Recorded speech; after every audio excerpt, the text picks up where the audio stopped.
Saya pertama kali datang di Amerika itu tahun 2004 dengan memakai student visa atau F1.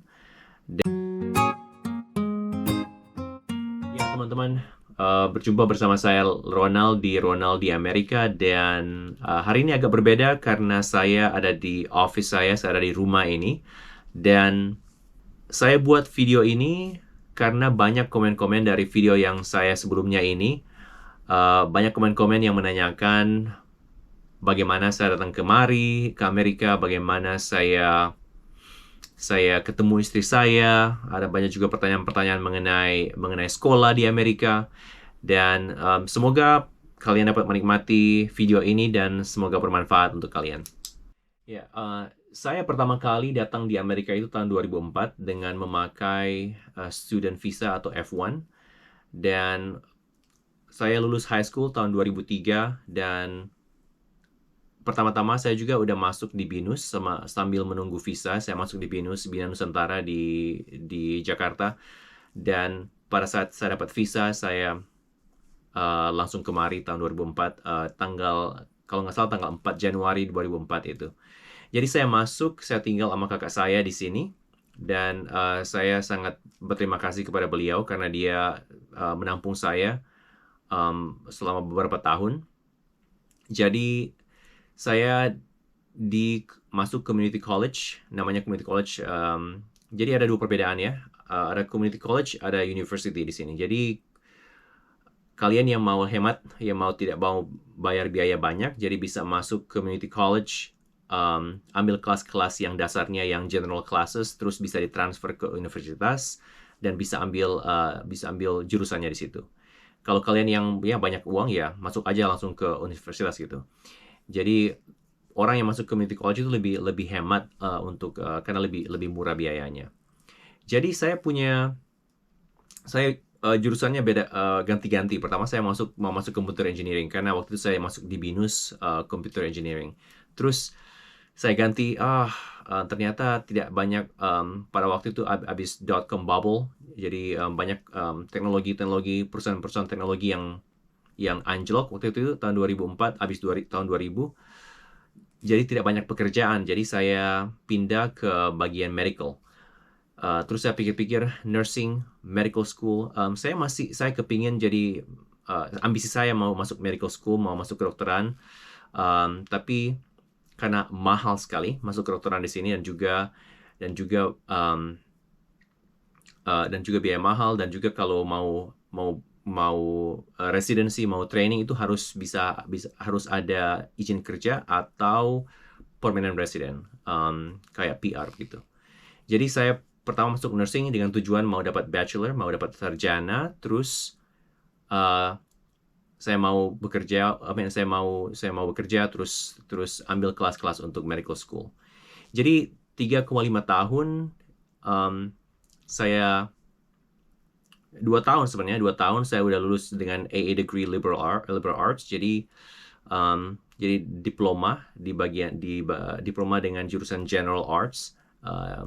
Liberal arts itu maksudnya ya general studies. Jadi kelas-kelas yang diambilnya itu general, kayak matematika, humanities, kayak gitu, bahasa asing. Jadi karena waktu itu juga untuk masuk perawat, untuk masuk nursing itu susah banget. Harus tunggu sekitar setahun setengah, karena banyak sekali orang yang mau masuk.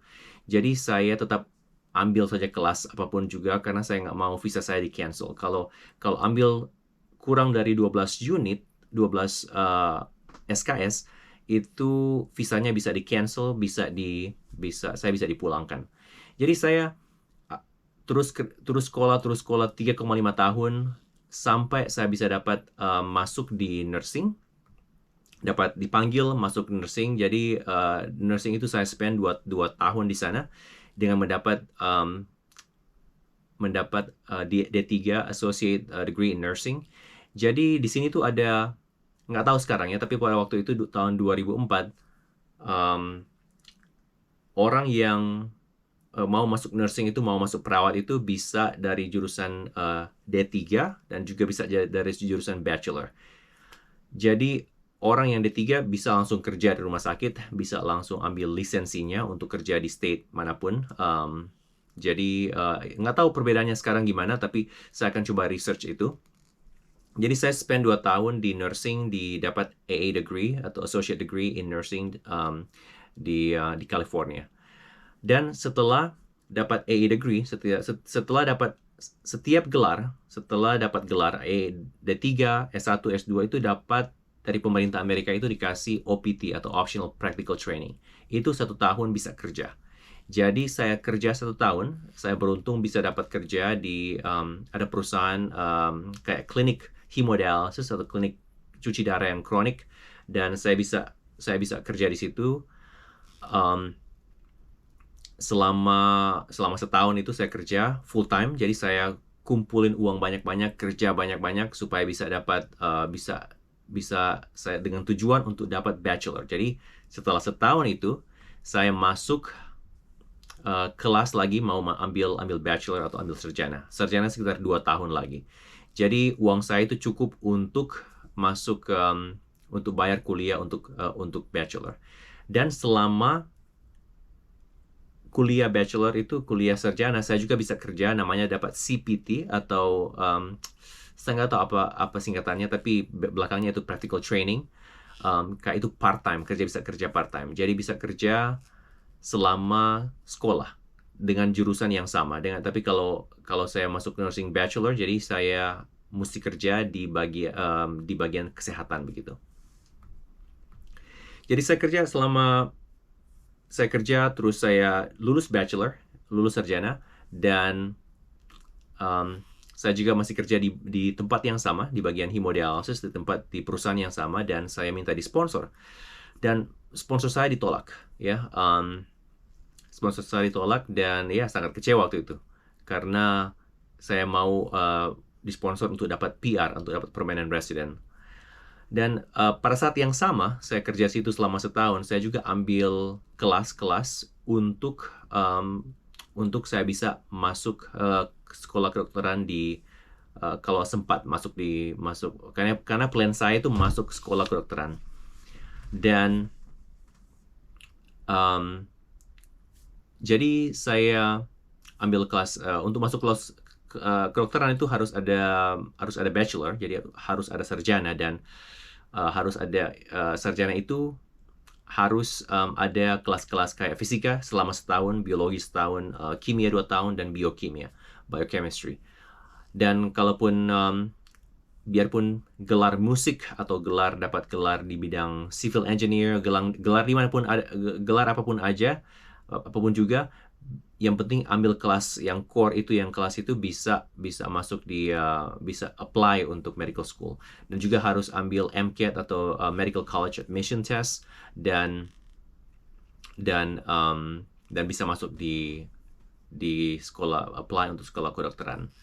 Dan pada saat yang sama juga saya juga apply untuk PR Kanada, karena saya pikir ini tidak dapat PR Amerika.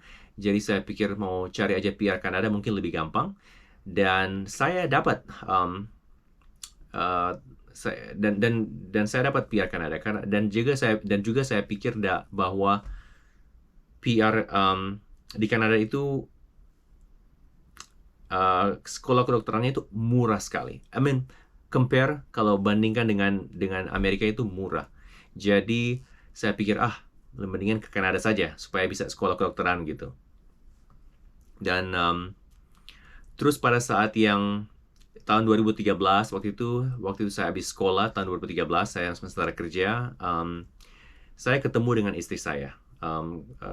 Ketemu dengan istri saya, dan ya kita date dan terus akhirnya sampai kita menikah tahun 2015.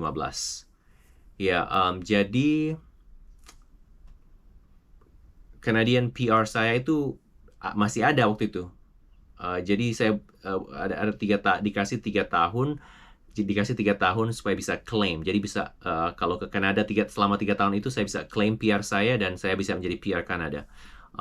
Tapi ya namanya saya udah menikah, jadi saya diangusin aja itu. Jadi saya cancel itu, Jadi saya ya udah bayar lawyernya, udah bayar pengacaranya untuk urusin itu. Jadi ya diangusin itu saja. Karena saya udah menikah. Terus saya disponsor oleh istri saya dan cuma beberapa bulan begitu, jadi saya bisa dapat PR Amerika. Tahun 2014 saya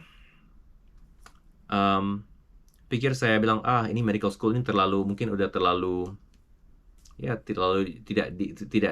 tidak bisa dijangkau gitu. Jadi saya apply untuk masuk ke family nurse practitioner. Jadi family nurse practitioner itu ya seperti yang saya jelaskan di video yang sebelumnya, itu seperti itu kayak fungsinya agak overlap sama dokter. Jadi saya bukan nurse juga, bukan dokter juga. Jadi tapi saya bisa kerja seperti dokter, bisa diagnosa, bisa order X-ray imaging, labs, laboratori, terus bisa buat prosedur untuk dokter yang dokter buat, seperti jahit atau kayak ambil kista kecil gitu di kulit.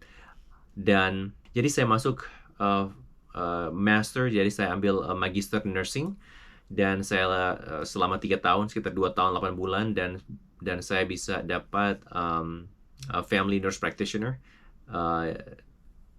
tahun 2016.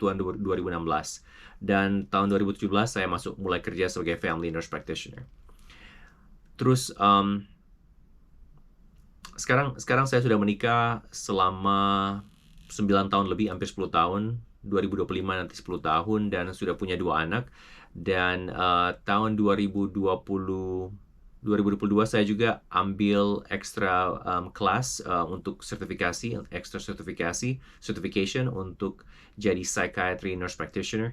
Jadi saya juga bisa selain posisi saya sebagai bisa do family medicine, saya bisa kerja di bagian rawat jalan, lihat pasien-pasien dokter umum. Saya juga bisa lihat pasien yang mental health, yang sakit jiwa. Jadi saya lagi transisi ini untuk kerja full time di bagian psikiatri, jadi bagian psikiater. Teman-teman, semoga penjelasan saya bagaimana saya hidup saya di Amerika, bagaimana saya datang kemari pertama kali, dan sekarang saya udah 20 tahun lebih di sini. Semoga ini bisa bermanfaat untuk kalian, kalian yang mau ke Amerika, kalian yang mau tertarik dengan cuma tertarik dengar saja pengalaman orang di Amerika, dan semoga ini sangat bermanfaat untuk kalian. Dan sampai jumpa di tempat di video yang mendatang. Jangan lupa subscribe, komen, atau share atau like. Yang paling penting subscribe and comment. Thank you. Bye-bye.